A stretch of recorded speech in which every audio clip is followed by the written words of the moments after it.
मैं 2 दिन से जबलपुर के प्रवास पर था। मैं प्रभारी मंत्री के नाते सिविल डिफेंस वॉलंटियर्स का 1 दिन का प्रशिक्षण शिविर था, उसमें मैं गया था और मैंने ऑपरेशन सिंदूर के मामले में भी मैंने कहा और जो कुछ अभी हुआ है उसके बारे में मैं बोला था और मैंने ये कहा था कि देश की सेना ने जो काम किया है ऑपरेशन सिंदूर में, उसकी जितनी सराहना की जाए उतनी कम है और देश की सेना के लिए देश की जनता उनके चरणों में नतमस्तक है, उनका पूरा सम्मान करती है और हमेशा देश की सेना ने देश की रक्षा के लिए काम किया है तो हम उनका पूरी तरह से सम्मान करते हैं। मैंने ये कहा है, उसको गलत तरीके से प्रस्तुत करके जो चैनल में बताया जा रहा है, मुझे लगता है कि ये बहुत ही गलत तरीका है।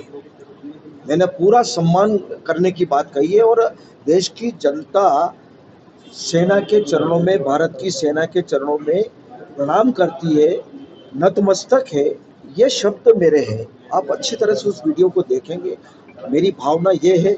अब उसको गलत तरीके से टर्न देकर के जो कहा जा रहा है वो बिल्कुल गलत है। क्या लगता है कांग्रेस की साजिश है? अब मुझे लगता है साजिश ही है, या तो साजिश है और या विचलित हो रहे हैं।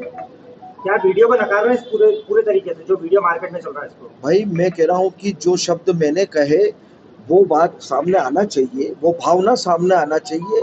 किसी की भावना को गलत तरीके से प्रस्तुत आप करोगे तो ये बिल्कुल ही गलत होगा, ये न्याय नहीं होगा, ये अन्याय है, वास्तव में गलत है। टेम्परिंग हुई है क्या आप मानते हैं? किस तरह ये गलत तरीके से प्रस्तुत किया गया, मेरी भावना को भी आहत किया गया कि भाई मैं देश की सेना का मैं भी सम्मान करता हूँ, पूरे देश की जनता सम्मान करती है और सेना के बारे में कौन इस प्रकार का बोल सकता है। विजय शाह जी ने जो बयान दिया उसको लेकर आप क्या कहें? अब वो निर्णय हो चुका है, वो कोर्ट न्यायालय ने अपने जो आदेश किया, न्यायालय के आदेश का पालन कर दिया। बाकी निर्णय शीर्ष नेतृत्व लेगा। बहुत अब मुझे लगता है कि जो लोग इस प्रकार का चला रहे हैं, जिनने ये चलाया है, वो बिल्कुल गलत तरीके से